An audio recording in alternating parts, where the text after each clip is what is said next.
Welcome back to CEO Money. I'm Michael Yorba, your host. All right, we've got Jim Lytner, veteran host of our talk show sister station, iHeart, in Las Vegas, the Forgotten Promise radio show, co-founder of Veterans Care Foundation. Jim, welcome to the show.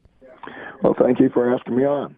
All right, my pleasure. All right, give us some background on you and what you're doing for the veterans through your show. Well, we started the show, Veterans Talk to Forgotten Promise, 8 years ago to talk about the veterans' issues and what their families face as well. And after a couple of years of doing the show, we realized we had to start something to do something about it rather than talk about it. So we started a 501c3, a tax-exempt Veterans Care Foundation, and have been operating that for a little over 5 years now. And we have an outreach program. We work with the homeless veterans. We teach classes on Agent Orange. We are suicide intervention instructors and counselors. We teach survivors benefits, just a whole host of services to help that veteran, and I emphasize, and the family. If we don't support that family, you will never heal the veteran. I agree. Now let's make sure we get this radio station out there, AM 720 KDWN, right? That's correct, KDWN.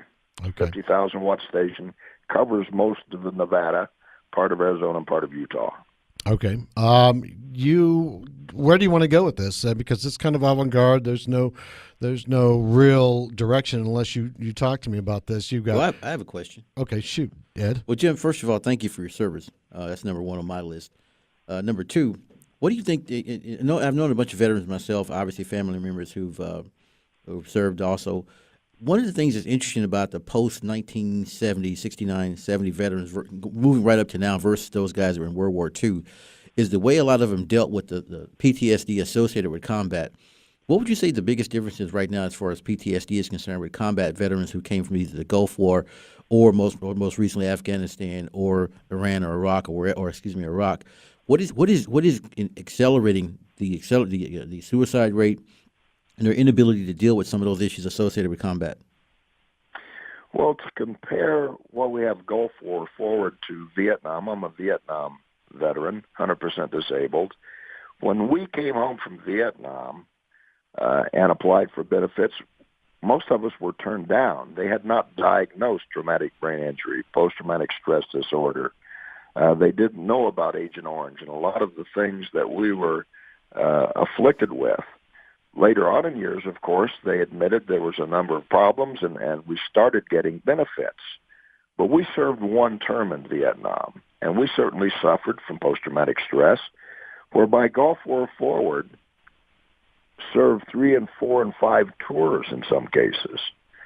So there is a big difference there. We served one tour unless you volunteered to go back. I was drafted. I served one tour and came home. But most of these guys are in the Guard or the Reserve. They're called up and sent over. So it's a whole different world than what we lived in.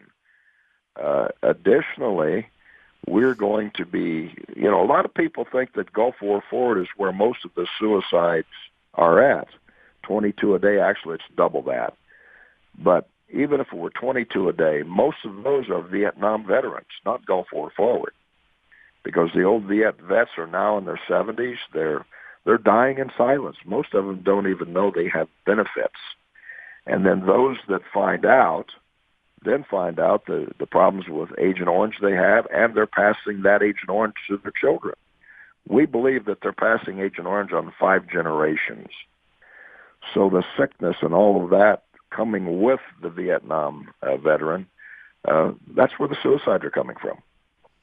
Do you think also when you think about the suicide rate as far as veterans are concerned, you indicated something there. You talked about the number of tours versus the previous number of tours associated with those people who came back from Vietnam. What about, or kind of give us some color on what those families face when they do come back, the types of benefits they don't know about that you can teach them about, and how they learn to survive through this particular process?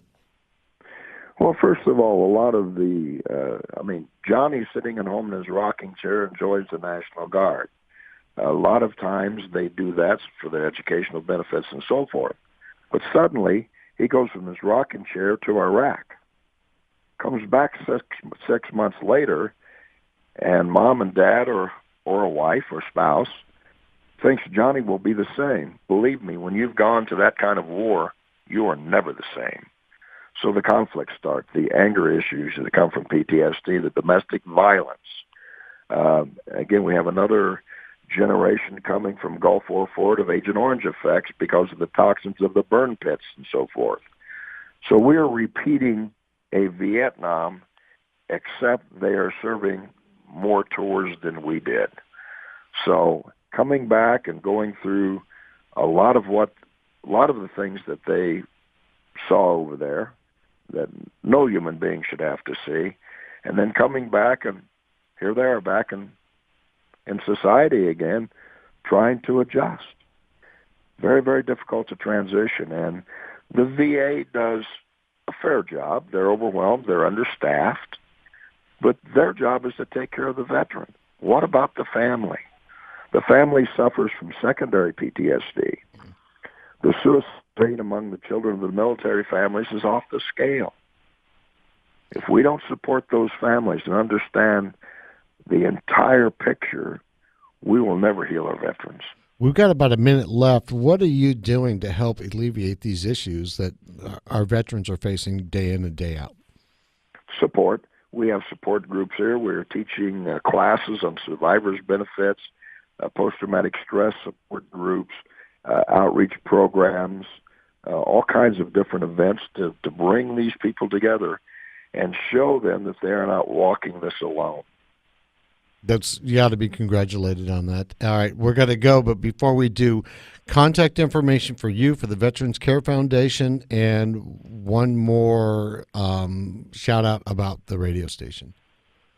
Well, it's KDWN 720 AM in Las Vegas. It's Beasley Broadcasting Station. You can come up on VTRC.us, VTRC.us.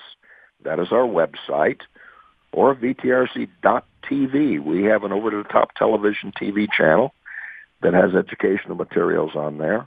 Or you can always reach us at 702-954-6300 right here in Las Vegas. And what time is the show on, and when is it on?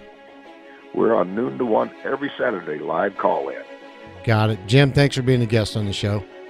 We appreciate it. Thank you so much. My pleasure. Jim Lytner, host of Veterans Talk, Forgotten Promise Radio Show, VeteransTalk.com, and VeteransCareFoundation.com. You've been listening to CEO Money with Michael Yorba. Segment brought to you by Tycon Partners. Thanks for joining us. Don't forget, podcast wherever you got. Follow us on our social media outlets. Thanks for listening. Talk to you soon.